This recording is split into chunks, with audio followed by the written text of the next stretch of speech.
Olá! Imagina só, uma coisa tão simples como fazer xixi virar um momento de dor para o seu cão ou gato.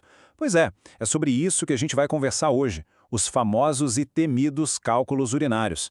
Parece um bicho de sete cabeças, mas calma. Entender o problema é o primeiro e mais importante passo para a gente proteger nossos amigos. Olha só o nosso caminho hoje. A gente vai começar entendendo os sinais do problema bem ali no dia a dia. Depois, vamos descobrir qual é a receita que forma esses cálculos e comparar os dois tipos mais comuns. Em seguida, vamos dar uma de detetive com os veterinários, ver como eles resolvem a situação e, para fechar com chave de ouro, a gente vai falar do superpoder da água na prevenção. Então vamos lá. Tudo começa em casa, com um olhar atento. A primeira pista, o primeiro sinal de que alguma coisa não vai bem, quase sempre vem do comportamento do próprio pet. Essa é a grande pergunta. Se o jeito de urinar do animal mudou, isso já é um baita sinal de alerta. Pode parecer um detalhe, mas pode ser a ponta de um iceberg de um problema bem sério que precisa de atenção para ontem. Tá, mas o que são exatamente esses cálculos? Pensa neles como pequenas pedrinhas, só que se formando dentro do sistema urinário. Elas são feitas basicamente de minerais, tipo uns 90, 95%, que se juntam com um pouquinho de material orgânico. E essa mistura cria uma estrutura sólida que, claro, pode causar um problemão. E como a gente percebe isso? É bom ficar de olho nesses sinais. Olha só, o animal faz força para urinar, parece que dói. Ele vai na caixinha de areia ou no quintal toda hora e só sai um pinguinho. Ou de repente aparece sangue na urina. Qualquer um desses já é motivo para ligar para o veterinário. Agora, atenção máxima. Se o pet simplesmente não consegue urinar de jeito nenhum, isso é uma emergência gravíssima. Não dá para esperar. Certo, mas como essas pedras se formam, afinal? Elas não aparecem do nada, né? Existe, digamos, uma receita para isso. É mais ou menos como fazer aquele doce de açúcar, sabe? Se a gente põe açúcar demais na água, ele começa a virar cristal. Com a urina do pet, a lógica é bem parecida. O processo tem basicamente 3 etapas. Começa com a tal da supersaturação. É quando a urina fica tão, mas tão concentrada de minerais que eles não conseguem mais ficar dissolvidos. Aí vem o segundo passo, a nucleação, que é quando esses minerais começam a se agrupar e formam um miolinho, um núcleo. E por fim, se o ambiente continuar favorável, acontece o crescimento. Mais e mais cristais vão grudando nesse núcleo e a pedra vai literalmente crescendo. E o que cria esse ambiente perfeito são vários fatores. Tipo os ingredientes dessa receita perigosa. O pH da urina, por exemplo, é super importante. A presença de infecções também. E claro, a dieta, a quantidade de água que o animal bebe e até a genética da raça. Tudo isso entra na conta. Bom, agora que a gente já sabe a receita básica, vamos um pouco mais a fundo. Porque olha, não existe só um tipo de cálculo. É fundamental saber qual é o vilão da história para poder tratar direito. E a gente vai focar nos dois principais, o de estruvita e o de oxalato de cálcio. E aqui a coisa fica bem interessante. É um jogo de opostos. Os cálculos de estruvita, nos cães, quase sempre estão ligados a infecções e gostam de urina alcalina, com pH mais alto. Já os de oxalato preferem o contrário, urina ácida. E neles, a infecção geralmente é uma consequência, e não a causa. São dois mundos químicos completamente diferentes.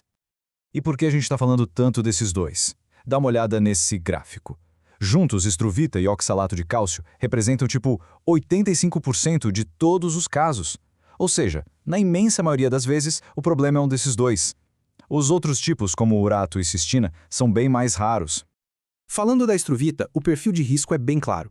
As fêmeas caninas são as campeãs, muitas vezes por causa de umas bactérias bem específicas. E olha só, algumas raças pequenas parecem ter uma tendência maior a desenvolver esse tipo de cálculo. Agora, no time do oxalato, o cenário muda. Aqui, o perfil já são machos castrados, tanto cães quanto gatos, e animais um pouco mais velhos.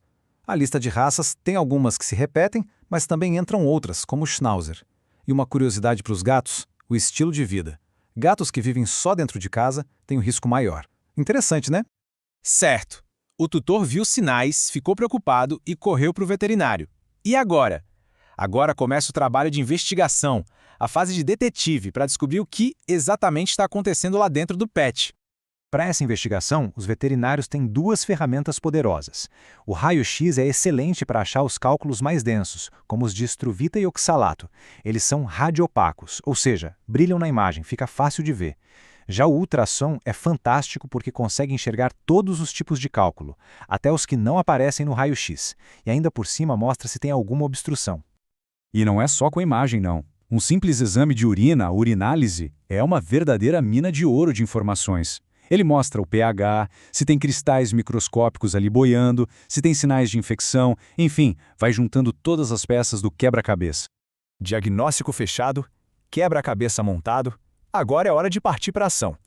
O tratamento vai depender da gravidade, claro, mas o objetivo número 1 é sempre o mesmo: aliviar o desconforto do animal e fazer tudo voltar a funcionar como deveria. E aqui vale reforçar um ponto muito, mas muito importante. Se o pet está totalmente bloqueado, sem conseguir fazer um pingo de xixi, não tem o que pensar. A prioridade absoluta, total, é desobstruir a passagem para a urina sair e a bexiga finalmente esvaziar. O plano de ataque costuma seguir 3 passos. Primeiro, aliviar a obstrução. É resolver a emergência, normalmente com um catéter, para a urina voltar a sair. Depois, estabilizar o paciente. Como o bloqueio mexe com o corpo todo, o animal precisa receber soro para corrigir os desequilíbrios. E, por fim, remover os cálculos. As pedras que ficaram para trás precisam sair, e muitas vezes isso é feito com uma cirurgia, a cistotomia, que limpa a bexiga de vez. Ufa, a crise foi resolvida. Mas a pergunta que fica é: e agora? Como a gente faz para isso não acontecer de novo? O foco sai do tratamento e vai todo para a prevenção. E a resposta, gente, está numa coisa incrivelmente simples, mas absurdamente poderosa. Decorem essa frase: a diluição é a solução. Esse é um mantra, o princípio de tudo na prevenção. É simples.